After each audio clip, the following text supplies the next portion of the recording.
Hello ನಮಸ್ಕಾರ ವೀಕ್ಷಕರೇ, ಮತ್ತೊಮ್ಮೆ ಬ್ರೇಕ್ ಆದಮೇಲೆ ಸ್ವಾಗತ. ಬಂದಾಯಿತು ಮಳೆ, ತಂಪಾಯಿತು ಇಳೆ ವಿಶೇಷ ಕಾರ್ಯಕ್ರಮ ನೋಡ್ತಾ ಇದ್ದೀರಿ.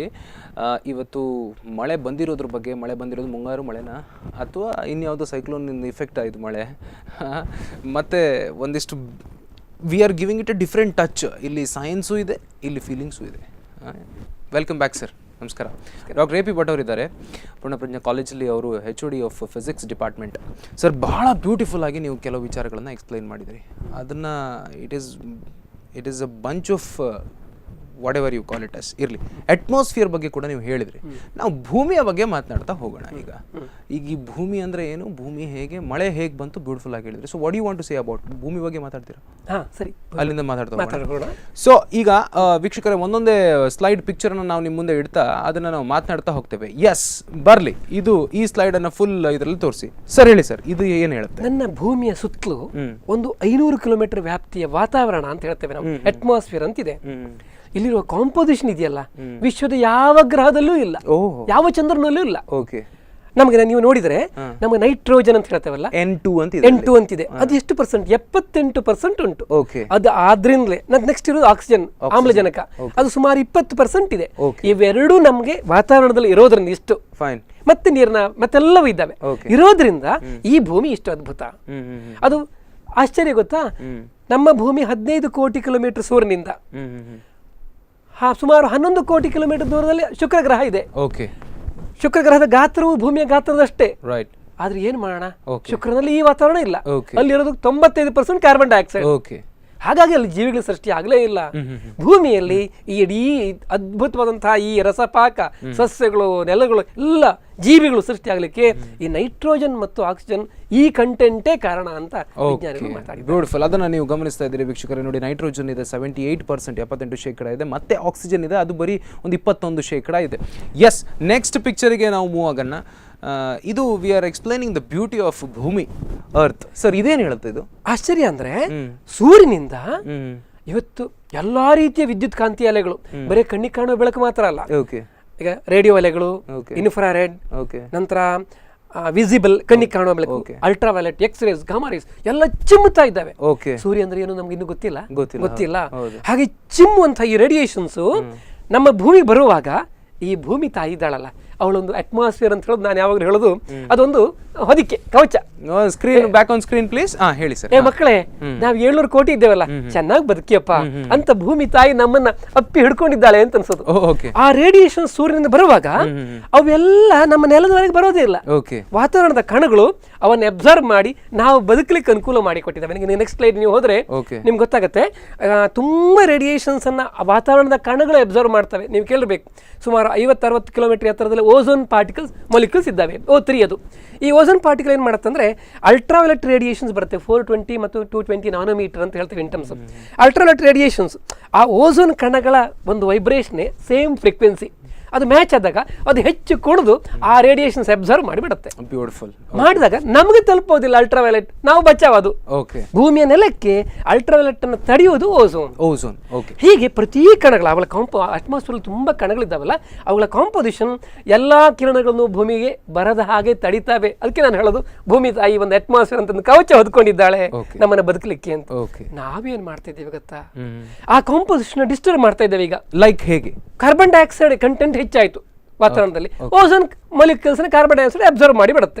ಓಝೋನ್ ಪದರ ಥಿನ್ ಆಯ್ತು, ನೇರವಾಗಿ ಅಲ್ಟ್ರಾವೈಲೆಟ್ ನೆಲಕ್ಕೆ ಬಂತು. ಸ್ಕಿನ್ ಕ್ಯಾನ್ಸರ್ ಈ ವರ್ಷ ನೀವು ಕೇಳಿದ್ರಿ, ಉತ್ತರ ಭಾರತದಲ್ಲಿ ಟೆಂಪರೇಚರ್ ಹೆಚ್ಚಾಯ್ತು, ಮೈ ಸುಡುತ್ತದೆ, ಸುಟ್ಟು ಹೋಗುತ್ತೆ. ಯಾಕಂದ್ರೆ ಸೂರ್ಯನ ಕಿರಣದ ಒಟ್ಟಿಗೆ ಅಲ್ಟ್ರಾವೈಲೆಟ್ ಬಂದ್ರೆ ಸ್ಕಿನ್ ಕ್ಯಾನ್ಸರ್ ಗ್ಯಾರಂಟಿ. ಹಾಗಾಗಿ ಭೂಮಿ ಒಂದು ಸಮತೋಲನ ಕಾಯ್ದುಕೊಂಡು ನಮ್ಮನ್ನು ಸೃಷ್ಟಿ ಮಾಡಿದೆ. ನಾವು ಅದನ್ನ ಹಾಳು ಮಾಡುವಾಗ, ಡಿಸ್ಟರ್ಬ್ ಮಾಡುವಾಗ ಎಚ್ಚರಿಕೆ ಅಗತ್ಯ ಅಂತ ನಂಗೆ ಅನ್ಸುತ್ತೆ. ವಾತಾವರಣ ಹಾಗೆ ಅಷ್ಟು ಸುಲಭದಲ್ಲಿ ಅಳಿಲಿಕ್ಕೆ ಸಾಧ್ಯ ಇಲ್ಲ. ಈಗ ಇನ್ನು ಮುಂದಿನ ಸ್ಲೈಡ್. ನೆಕ್ಸ್ಟ್ ಸ್ಲೈಡ್ ಅನ್ನ ತೋರಿಸಿ. ಇದಾಯ್ತಲ್ಲ, ಈಗ ಫುಲ್ ಸ್ಕ್ರೀನ್ ಅಲ್ಲಿ ಇನ್ನೊಂದು ಸ್ಲೈಡ್ ಅನ್ನ ತೋರಿಸಿ ನಾವು ಅದ್ರ ಮೇಲೆ ಮಾತನಾಡ್ತಾ ಹೋಗ್ತೇವೆ. ಇದು ಸೂರ್ಯ, ನಾನು ಹೇಳಿದ್ದೀನಿ. ಇದನ್ನ ಹೇಳಿದ್ರಿ ನೀವು. ಇದರಲ್ಲಿ ಆ ಸೂರ್ಯನಿಂದ ಬರುವಂತಹ ರೇಡಿಯೇಷನ್ಸ್ ಇದೆಯಲ್ಲ, ಸೂರ್ಯ ಅಂದ್ರೆ ನಮ್ಗೆ ಗೊತ್ತಿಲ್ಲ, ರೈಟ್? ಅವನಿಂದಾಗಿ ನಾವಿಲ್ಲಿ ಸೃಷ್ಟಿಯಾಗಿದ್ದೇವೆ. ಅಲ್ಲಿಂದ ಕೆಲವು ರೀಜನ್ ಇಂದ ಅಲ್ಟ್ರಾವೈಲೆಟ್ ಚಿಮ್ತದೆ, ಕೆಲವು ರೀಜನ್ ಇಂದ ಇನ್ಫ್ರಾರೆಡ್ ಚಿಮ್ತದೆ. ಸೂರ್ಯನ್ ಗೊತ್ತಿಲ್ಲ. ಅದೇ ಇನ್ನು ಮುಂದೆ ಹೋದ್ರೆ ನೆಕ್ಸ್ಟ್ ಹೋಗೋಣ. ನೆಕ್ಸ್ಟ್ ಸ್ಲೈಡ್ ತೋರಿಸಿ. ಅಲ್ಲಿ ಬರುವಂತಹ ಎಲ್ಲಾ ಕಿರಣಗಳು ಎಲ್ಲಿಯಾದ್ರೂ ಭೂಮಿಗೆ ಬಂದ್ರೆ ಜೀವಿಗಳು ಇರ್ಲಿಕ್ಕೆ ಸಾಧ್ಯವೇ ಇಲ್ಲ. ಇದು ಏನ್ ಸರ್? ಇದೆ, ಅಲ್ಲಿ ಅಬ್ಸರ್ವ್ ಆಗೋದು ಗೊತ್ತಾಗ್ತದೆ ನಿಮಗೆ. ಆ ನೆಲಕ್ಕೆ ಬರುದು ವಿಸಿಬಲ್ ಅಂತ ಹೇಳುವಂತಹ ಕಣ್ಣಿಗೆ ಕಾಣುವ ಬೆಳಕು, ಆ ಕಡೆಯ ರೇಡಿಯೋ ಅಲೆಗಳು ಮಾತ್ರ ಭೂಮಿಯ ನೆಲಕ್ಕೆ ಬರುದು. ಬೇರೆಲ್ಲ ವಾತಾವರಣದ ಅವುಗಳು ಅಬ್ಸರ್ವ್ ಮಾಡ್ತಾವ ಆ ಕಣಗಳು. ಹಾಗೆ ನಾವು ಲಕ್ಕಿ, ಹಾಗಾಗಿ ನಾವು ಬದುಕಿದ್ದೇವೆ ಭೂಮಿಯಲ್ಲಿ. ಇದಕ್ಕೆ ವಾತಾವರಣ ಅಂತ ಹೇಳ್ತೇವೆ. Right right right beautiful. Yes, next sir ಇದೇನು? ಅದೇ ಕಂಪೋಸಿಷನ್ ಹೇಳ್ತಾ ಉಂಟದು, ಯಾವ ರಿಯಾಕ್ಷನ್ ಎಷ್ಟೆಷ್ಟು ಅಬ್ಸರ್ವ್ ಮಾಡುತ್ತೆ ಅಂತ. ಮುಂದೆ ಹೋಗೋಣ. ಎಸ್, ಮುಂದಿನ ಸ್ಲೈಡ್ ಅನ್ನು ತೋರಿಸಿ. ಓಕೆ, ಈಗ ಭೂಮಿ ಎಷ್ಟು ಅದ್ಭುತ ಅಂತ. ನನ್ನ ಭೂಮಿಯಲ್ಲಿ ಏನುಂಟು ಏನಿಲ್ಲ. ನೀವು ಆ ಐಸಿ ರೀಜನ್ ನಲ್ಲಿ ಅವುಗಳು ಕರಗೋದು ಒಂದು ಚಂದ. ಈಗ ನಿಮ್ಗೆ ಗ್ಲೇಸಿಯರ್ಸ್ ಅಂತ ಹೇಳ್ತೇವಲ್ಲ, ಭೂಮಿಯಲ್ಲಿ ನಾನು ಆಗ ಹೇಳಿದೆ 2.5% ಐಸ್, 0.5% ಮಾತ್ರ ಸಿಹಿ ನೀರು, ಮತ್ತೆಲ್ಲ ಸಮುದ್ರ. ಆಯ್ತಪ್ಪ, ಅದರಲ್ಲಿರುವ ನೀವು ಸ್ಲೈಡ್ಸ್ ಕಂಟಿನ್ಯೂ ಮಾಡಿ, ಅವ್ರಿಗೆ ಗೊತ್ತಾಗ್ಬೋದು ನನ್ನ ಭೂಮಿಯಲ್ಲಿ ಇರುವಂತದ್ದು ಬೇರೆ ಯಾವ ಗ್ರಹದಲ್ಲಿ. ಒಂದ್ ನಿಮಿಷ, ಇದೇನಿದು? ಇದು ಐಸು. ಆ ಪದರಗಳಿದ್ದಾವಲ್ಲ, ಅವು ತೇಲ್ತಾ ಇರ್ತಾವಲ್ಲ ಸಮುದ್ರದಲ್ಲಿ, ತೇಲುವಾಗ ಕಾಣುವ ಚಂದ. ಈಗ ಕಾಶ್ಮೀರ ಹೋಗುವಂತಹ ಭಾಗ್ಯ ನಂಗೆ ಸಿಕ್ಕಿತ್ತು. ಕಾಶ್ಮೀರದಲ್ಲಿ ಆ ಹಿಮ 3 ತಿಂಗಳು ಹಿಮದ ಆಟ. ಈಗ ಲಂಡನ್ ನಲ್ಲಿ ಹಿಮದ ಆಟ ಅದು. ಲಂಡನ್ ಹೋಗಿದ್ರೆ ನಾನು ಹೋಗಿಲ್ಲ ಇಲ್ಲಪ್ಪ. ಆದ್ರೆ ಅದು ನೋಡಿ, ಆ ಐಸ್ ಕರಗೋದು. ನಮ್ಮ ಋತುಗಳಿದ್ದಾವಲ್ಲ, ಈಗ ಬೇರೆ ಬೇರೆ ಋತುಗಳಲ್ಲಿ ಐಸ್ ಹೆಚ್ಚಾಗತ್ತೆ, ಐಸ್ ಕರಗತ್ತೆ, ನೀರಾಗತ್ತೆ. ಪ್ರಕೃತಿಯ ಬ್ಯೂಟಿ ಇದು. ಇದೆಲ್ಲ ಸ್ಲೈಡ್ಸ್ ನನ್ನ ಭೂಮಿಯಲ್ಲಿ ಇರುವುದು ಇದೆಲ್ಲ, ಅದನ್ನು ವರ್ಣನೆ ಮಾಡ್ತಾ ಹೋಗ್ತೇನೆ. ನಿಮ್ಮ ಮುಂದೆ ಹೋಗ್ಬೋದು. ಈಗ ಉತ್ತರ ಭಾರತ, ನಾನು ಹಿಮಾಲಯಕ್ಕೆ ಹೋಗಿದ್ದೇನೆ. ಬದರಿ, ಕೇದಾರ, ಕಾಶ್ಮೀರ. ಏನ್ ಚಂದ, ಎಂತ ಚಂದ. ಒಂದು ಆ ಹಿಮಾಚ್ಛಾದಿತ ಹಿಮಾಲಯವನ್ನು ನೋಡದೆ ಭಾಗ್ಯ ಅಂತ ಅನ್ಸತ್ತೆ. ಆದ್ರೆ ನಂಗೆ ಎಚ್ಚರಿಕೆ ಬೇಕು, ಅಲ್ಲೆಲ್ಲ ಹೋಗುವಾಗ ಸ್ವಲ್ಪ ಎಚ್ಚರಿಕೆ ಬೇಕಾಗುತ್ತೆ. ಈಗ ಇದು ನಮ್ಮ ಜೋಗದ ಸಿರಿ, ಇದು ವೆಸ್ಟರ್ನ್ ಘಾಟ್ಸ್. ಎಂತ ಚಂದ ನಮ್ಮ ವೆಸ್ಟರ್ನ್ ಘಾಟ್ಸ್. ನಮ್ಮ ಎಣ್ಣೆ ಮಧ್ಯಸ್ಥರ ಹತ್ರ ಕೇಳಿದ್ರೆ, ಡಾಕ್ಟರ್ ಎಣ್ಣೆ ಮಧ್ಯಸ್ಥರ ಎಷ್ಟು ಜೀವಿಗಳಿದ್ದಾವೆ ಇಲ್ಲಿ, ನಮಗೆ ಕ್ರಿಯೇಟ್ ಮಾಡ್ಲಿಕ್ಕೆ ಸಾಧ್ಯ ಇದೆಯಾ? ನಾವು ಆ ಒಂದು ಅಲ್ಲಿರುವಂತಹ ಸಸ್ಯ ಸಂಕುಲವನ್ನು, ಜೀವಿಗಳ ಸಂಕುಲವನ್ನು ಇವತ್ತು ಯದ್ವಾ ಹಾಳು ಮಾಡಿಬಿಟ್ರೆ, ಅಲ್ಲಿ ಅವಾಗಷ್ಟೇ ಆಗಿ ಬೆಳೆದು ಎಷ್ಟು ಲಕ್ಷ ವರ್ಷಗಳಿಂದ ಬೆಳೆದಂತದ್ದು ಅದರ ಬ್ಯೂಟಿ. ಈಗ ನಮ್ಮ ಲಕ್ಷದ್ವೀಪದಲ್ಲಿ ಕೋರಲ್ ಫೀಲ್ಡ್ ಅಂತ ಹೇಳ್ತೀವಿ. ಭೂಮಿಯಲ್ಲಿ ಏನುಂಟು ಅಂತ ಹೇಳೋದಕ್ಕೆ ಇಂಥದ್ದು ಯಾವುದೂ ಬೇರೆ ಗ್ರಹಗಳಲ್ಲಿಲ್ಲ, ಇಲ್ಲವೇ ಇಲ್ಲ. ಯಾಕೆ? ಅದಕ್ಕೆ ವಾತಾವರಣ ಕಾರಣ, ಭೂಮಿಯ ಒಂದು ಪರಿಪಕ್ವತೆ ಕಾರಣ. ಹಾಗಾಗಿ ಇದು ನಾನು ವ್ಯಾಲಿ ಆಫ್ ಫ್ಲವರ್ಸ್, ಈಗ ನೆಕ್ಸ್ಟ್ ಕನಸು. ಬದರಿಯಿಂದ ಪಕ್ಕದಲ್ಲಿ ವ್ಯಾಲಿ ಆಫ್ ಫ್ಲವರ್ಸ್ ಅಂತ 4500 ಮೀಟರ್ ಎತ್ತರದಲ್ಲಿ 2 ಹಿಮಾಚ್ಛಾದಿತ ಕಣಿವೆಗಳ ನಡುವೆ ವ್ಯಾಲಿ ಆಫ್ ಫ್ಲವರ್ಸ್. ಏನಪ್ಪ, 300 ರೀತಿಯ ಸಸ್ಯಗಳು ಜುಲೈ ಆಗಸ್ಟ್ ಅಲ್ಲಿ ನಳನಳಿಸುವುದು. ಇದು ನೋಡಿ, ಈಗ ಮಳೆ ಬಂತಲ್ಲ, ವಾಟರ್ ಕಪ್ಪೆಗಳ ಶಬ್ದ. ನಾವ್ ಎಂತ ಅನ್ಯಾಯ ಮಾಡಿದ್ದೇವೆ ಗೊತ್ತ. ಎಲ್ಲಿದೆ ಕಪ್ಪೆಗಳು? ಅವುಗಳಿಗೆ ಒಂದು ಲಿಂಕ್ ಇತ್ತಲ್ಲ, ಕಪ್ಪೆ, ಹಾವು, ಅವುಗಳು ಪತಂಗನ್ ತಿನ್ನೋದು, ಆ ಜೀವಿಯ ಸಂಕುಲವನ್ನು ನಾವು ಇವತ್ತು ಪೂರ್ಣ ಹಾಳು ಮಾಡ್ತಾ ಇದ್ದೇವೆ ಅಂತ ಅನ್ಸುತ್ತೆ. ಅದಕ್ಕಾಗಿ ಅದು ನಮ್ಮ ಗಿರ್ ಅರಣ್ಯದಲ್ಲಿರುವಂತಹ ಪ್ರಾಣಿಗಳು, ಗುಜರಾತ್ ನೋಡಿ ಆಗಿದೆ ಹಾಗೆ, ಇದು ಹಿಮಾಲಯದಲ್ಲಿರುವಂತಹ ಪ್ರಾಣಿಗಳು, ಅವುಗಳೆಲ್ಲ ಸಮೃದ್ಧಿ. ಇದು ಗಿರ್ ಅರಣ್ಯ, ಅಲ್ಲಿ ಇವತ್ತು ಇದ್ದಾವೆ. ನಮ್ಮ ಸಿಂಹದ ಪಿಕ್ಚರ್ಸ್ ಎಲ್ಲ ನಿಮ್ದೇ ಸರ್? ಇಲ್ಲ, ನಾನು ನೆಟ್ಟಿನ ತೆಗೆದು. ಇದು ಕಾಶ್ಮೀರದಲ್ಲಿರುವಂತಹ ಫ್ರೆಶ್ ವಾಟರ್ ಲೇಕ್, ವರ್ಲ್ಡ್ ಅಲ್ಲಿ ದೊಡ್ಡದು. ಇದು ವ್ಯಾಲಿ ಆಫ್ ಫ್ಲವರ್ಸ್. ನಾನು ಹೇಳಿದ್ನಲ್ಲ, ಜುಲೈ ಎಂಡ್ ಆಗಸ್ಟ್ ಹೊತ್ತಿಗೆ ಇಡೀ ಕಣಿವೆ ಹೂಗಳು. ಇದು ನನ್ನ ಭೂಮಿಯಲ್ಲಿ ಇದೆ ಅಂತ ಹೇಳುದು. ನನ್ನ ಭೂಮಿಯಲ್ಲಿ ಇಷ್ಟೆಲ್ಲ ನಾನು ಫೋಟೋ ತೆಗೆದಿದ್ದೆ, ನನ್ನ ಮಗಳು ತೆಗೆದಿದ್ದಾಳೆ. ಬದರಿ ಸುಮಾರು 3100 ಮೀಟರ್ ಎತ್ತರ, ಅದಕ್ಕಿಂತ ಸುಮಾರು 4000 ಮೀಟರ್ ಎತ್ತರ ನೀಲಕಂಠ ಪರ್ವತ ಅಂತ. ಅದು ಹಗಲಲ್ಲಿ ಬಿಳಿಯ ಪರ್ವತ. ಈ ಮೇ ತಿಂಗಳಲ್ಲಿ ಅರ್ಲಿ ಮಾರ್ನಿಂಗ್ 4:45 ಹೊತ್ತು ಚಳಿಯಲ್ಲಿ ನೀವು ಹೊರಬಂದು ನೋಡಿದ್ರೆ, ಇಡೀ ಆ ಕಪ್ಪು ಕತ್ತಲೆಯಲ್ಲಿ ಆ ಇಡೀ ಪರ್ವತ ಎಲ್ಲ ಇಷ್ಟಾಗಿ ಹೊಳೆಯಾಗುತ್ತೆ. ಅಯ್ಯೋ, ಚಿನ್ನದ ಹೊದಕ್ಕೆ ಹೊದ್ದ ಹಾಗೆ. ನಾವು ಸ್ಕ್ಯಾಟರಿಂಗ್ ಆಫ್ ಲೈಟ್ ಅಂತ ಹೇಳ್ತೇವೆ, ಬೆಳಕಿನ ಸ್ಕ್ಯಾಟರಿಂಗ್. ಇದೀಗ ನೋಡಿ, ಸಮುದ್ರ ತೀರದಲ್ಲಿ ಸ್ಕ್ಯಾಟರಿಂಗ್ ಆಫ್ ಲೈಟ್, ಮೋಡಗಳು ಬಣ್ಣ ಹಾಕೊಂಡು ನನ್ನ ಭೂಮಿಯಲ್ಲಿ ಮಾತ್ರ. ಯಾಕೆ? ನನ್ನ ವಾತಾವರಣ ಕಾರಣ. ಅದಕ್ಕೆ ಬೆಳಕು ಸ್ಕ್ಯಾಟರಿಂಗ್ ಆಗೋದು. ನಾನು ಟ್ರ್ಯಾಕ್ ತಪ್ತಾ ಇಲ್ಲ. ಈ ಮಿಂಚು, ಈ ಗುಡುಗು, ಈ ಮಳೆ, ಇದಕ್ಕೆಲ್ಲ ನನ್ನ ಭೂಮಿಯಲ್ಲಿ ಮಾತ್ರ ಇದು, ಬೇರೆ ಎಲ್ಲಿಯೂ ಆಗ್ಲಿಕ್ಕೆ ಸಾಧ್ಯ ಇಲ್ಲ. ಅದಕ್ಕೆ ಕಾರಣ ವಾತಾವರಣ, ನೀರು, ನೆಲದ ಕಾಂಪೋಸಿಷನ್, ನಮ್ಮ ಸಮುದ್ರ.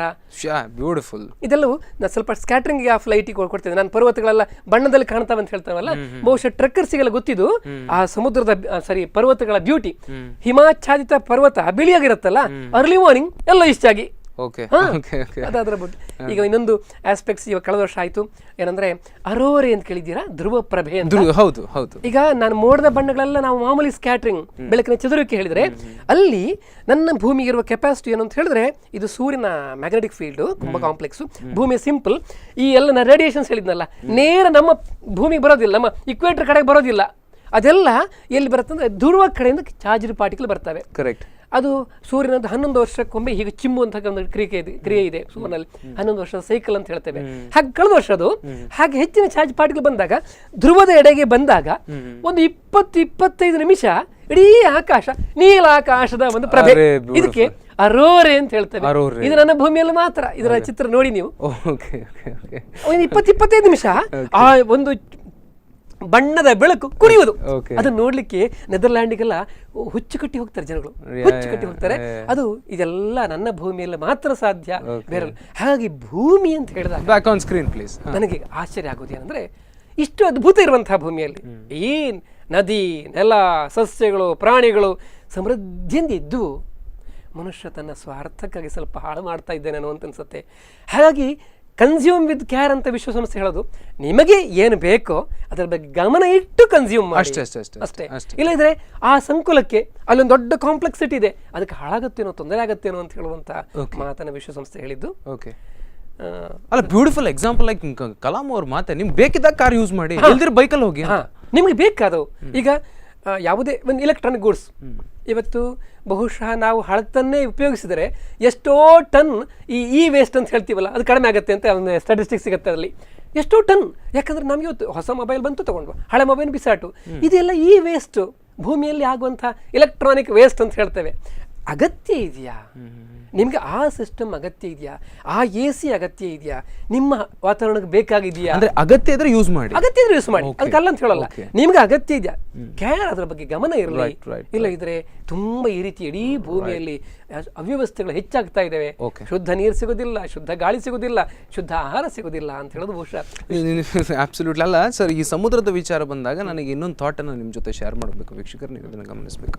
ಏನಂತಂದ್ರೆ, ನಾನು ಕಾಯ್ಕಿಣಿ ಅವ್ರ ಜೊತೆ ಮಾತನಾಡ್ತಾ ಇರಬೇಕಾದ್ರೆ ಅವರು ಹೇಳಿದ ಮಾತು, ಅವರ ಮನೆ ಎದುರುಗಡೆನೆ ಒಂದು ಸಮುದ್ರ ಇದೆ, ಗೋಕರ್ಣದ ಸಮುದ್ರ. ಅವರು ಹೇಳಿದ ಬಹಳ ಕಡೆಯಲ್ಲಿ ಹೇಳಿದ್ದಾರೆ, ಸಮುದ್ರದ ಸದ್ದೇ ನನಗೆ ಸ್ಫೂರ್ತಿ ಅಂತ. ಒಂದು ಇನ್ನೊಂದು ಕಡೆಯಲ್ಲಿ ಮಾತನಾಡ್ತವ್ರು ಹೇಳಿದ್ದು, ನನಗೆ ಮಳೆಗಾಲದಲ್ಲಿ ಸಮುದ್ರ ನೋಡೋದಂದ್ರೆ ಬಹಳ ಖುಷಿ. ಯಾಕೆಂತಂದ್ರೆ ನೀರಲ್ಲಿ ನೀರೇ ಬೀಳ್ತಾ ಇರುತ್ತೆ ಅಂತ. ಅದು ಇದೇ ಎಕ್ಸ್ಪ್ರೆಷನ್, ನೀರಲ್ಲಿ ನೀರೇ ಬೀಳ್ತಾ ಇರುತ್ತೆ ಅಂತ. ಎಂಥ ಅದ್ಭುತವಾದ ನೀರಲ್ಲಿ ನೀರೇ ಬೀಳ್ತಾ ಇದೆ ಅನ್ನೋಂಥ ಥಾಟ್ ಇದೆಯಲ್ಲ, ಇವತ್ತಿಗೂ ನೆನಪಿದೆ ನನಗೆ. ಮಳೆಗಾಲದಲ್ಲಿ ಸಮುದ್ರವನ್ನು ನೋಡೋದಕ್ಕೆ ಸಾಧ್ಯ ಇಲ್ಲ ಸರ್, ಹೆದರಿಕೆ ಆಗುತ್ತೆ. ಅದು ರುದ್ರರಮಣೀಯತೆ, ನಾವು ರುದ್ರರಮಣೀಯ ಅಂತ ಹೇಳ್ತೇವಲ್ಲ. ಮಳೆಗಾಲದಲ್ಲಿ ಅದು ಭೋರ್ಗರೆಯುವ ಸಮುದ್ರ, ಆ ಕಡೆ ಮಳೆ ಬರ್ತಾ ಇದ್ರೆ ನಿಮ್ಗೆ ಹೆದರಿಕೆ ಆಗುತ್ತೆ ನಿಜವಾಗಾದ್ರೆ. ಒಬ್ಬರೇ ಇದ್ರೆ ನಿಜವಾಗ ಹೆದರ್ತೀರಾ. ನಾವು ಮಲ್ಪೆ ಬೀಚಲ್ಲಿ ನಾವು ಬೇರೆ ಬೇಸಿಗೆಗಾಲದಲ್ಲಿ ಎಂಜಾಯ್ ಮಾಡ್ತೀವಲ್ಲ, ಮಳೆಗಾಲದಲ್ಲಿ ಹಾಗೆ ಎಂಜಾಯ್ ಮಾಡ್ಲಿಕ್ಕೆ ಆಗೋದಿಲ್ಲ. ನಂತರ ಕಾಯ್ಕಣಿಯವ್ರು ಹೇಳೋದು ತುಂಬ ಸತ್ಯ. ನಾನಂತೂ ಆ ಮಲ್ಪೆ ಬೀಚಿಂದ ಆ ಕಡೆ ಆ ಉದ್ಯಾವರದಲ್ಲಿ ಒಳಗಡೆ ಹೋಗಿದ್ದೆ. ನನ್ನ ಒಬ್ಬ ಸ್ಟೂಡೆಂಟ್ನ ಮನೆ ಇತ್ತು ಅಲ್ಲಿ. ಅದಕ್ಕೆ ಅಲ್ಲಿ ಮನೇಲಿ ರಾತ್ರಿ ಕೂತ್ಕೊಂಡು ಮಳೆಗೆ ಆ ಸಮುದ್ರದ ಶಬ್ದ ಇದೆಯಲ್ಲ, ಆ ಭೋರ್ಗೆರೆವ ಸಮುದ್ರ ಇದೆಯಲ್ಲ, ಅದು ನಾದ. ನೀವು ಅದನ್ನೇ ಆಲಿಸ್ತಾ ಆಗುವಂಥ ಸಂಭ್ರಮ, ಅದು ಆ ವಿಶಾಲತೆಯನ್ನು ಕೊಡುತ್ತೆ ಸಮುದ್ರ. ಆ ಶಬ್ದವು ವಿಶಾಲತೆಯನ್ನು ಕೊಡುತ್ತೆ. ಸಮುದ್ರದ ಶಬ್ದ ಇರಬಹುದು. ಹಕ್ಕಿಗಳು ತಗೊಳ್ಳಿ, ಪರಿಪಕ್ವವಾದ ಹಣ್ಣು ತಿಂದಂಥ ಹಕ್ಕಿಗಳು. ನನ್ನ ಮನೆಯಲ್ಲಿ 1, 2, 3, 4 ಮರ ಇರೋದು. ಹಲಸಿನ ಹಣ್ಣು, ಮಾವಿನ ಹಣ್ಣು ಮಸ್ತ್ ಆಗುತ್ತೆ. ನಾನು ನನ್ನ ಹೆಂಡತಿ ಹೇಳೋದುಂಟು, ಮೊದಲು ಕೊಯ್ಬೇಡಿ, ಹಕ್ಕಿಗಳು ತಿಂದ ನಂತರ ಕೊಯ್ಯೋಣ ಅಂತ. ಅವು ಅರ್ಧ ತಿಂತವೆ, ಹಾಳು ಮಾಡ್ತವೆ. ಆ ತಿಂದ ನಂತರ ಹಕ್ಕಿಗಳ ಗಮ್ಮತ್ತು ಗೊತ್ತಾ? ಅದು ಪಕ್ಕದ ಕೈಯೋದು, ಖುಷಿ ಪಡೋದು, ಇಲ್ಲಿ ನೋಡಿ ಇಲ್ಲಿ ಹಣ್ಣುಂಟು ಬನ್ನಿ ಅಂತ. ಕೇಳಿದ್ದೇವೆ ನಾವು. ಹಕ್ಕಿಗಳು, ಪ್ರಾಣಿಗಳು, ಪಕ್ಷಿಗಳು ಖುಷಿ ಪಡೋದನ್ನ, ಅದರ ಅವುಗಳ ನಾದ, ಅದೇ ನಾದ. ಅದನ್ನು ನಾವೇ ಎಲ್ಲಿ ಕೇಳ್ತೇವೆ? ಕೇಳಿದಾಗ ಆಗುವ ಆನಂದ ಇದೆಯಲ್ಲ, ತೃಪ್ತಿ ಆಗತ್ತೆ. ನಾನು ಅದಕ್ಕೆ ಒಂದು ಸ್ಟೇಟ್ಮೆಂಟ್ ಹೇಳಿದೆ ಮೊನ್ನೆ. ಭೂಮಿಯಲ್ಲಿ 33% ಫಾರೆಸ್ಟ್ರಿ ಇರಬೇಕಿತ್ತು. ಸರ್, ಇದನ್ನು ಮುಂದುವರ್ಸೋಣ. ಒಂದು ಸ್ಮಾಲ್ ಬ್ರೇಕ್ ಇದೆ. ವೀಕ್ಷಕರೇ, ನೀವು ಒಂದು ಇಂಟ್ರೆಸ್ಟಿಂಗ್ ಡಿಸ್ಕಷನನ್ನು ನೀವು ಗಮನಿಸ್ತಾ ಇದ್ದೀರಿ. ಸಂಪೂರ್ಣ ಭೂಮಿ, ಈ ಸಮುದ್ರ, ಈ ಆಕಾಶ, ಈ ಮಳೆ, ಇದು ಈ ಅದ್ಭುತಗಳಾಗೋದಕ್ಕೆ ಈ ಭೂಮಿ ಅನ್ನುವಂಥ ಒಂದೇ ಒಂದು ಗ್ರಹದಲ್ಲಿ ಮಾತ್ರ ಸಾಧ್ಯ. ಇಷ್ಟನ್ನು ಹೇಳ್ತಾ ನಾನೊಂದು ಬ್ರೇಕ್ ಅಂತ ತಗೊಳ್ತಾ ಇದ್ದೇನೆ. Let's take a small break.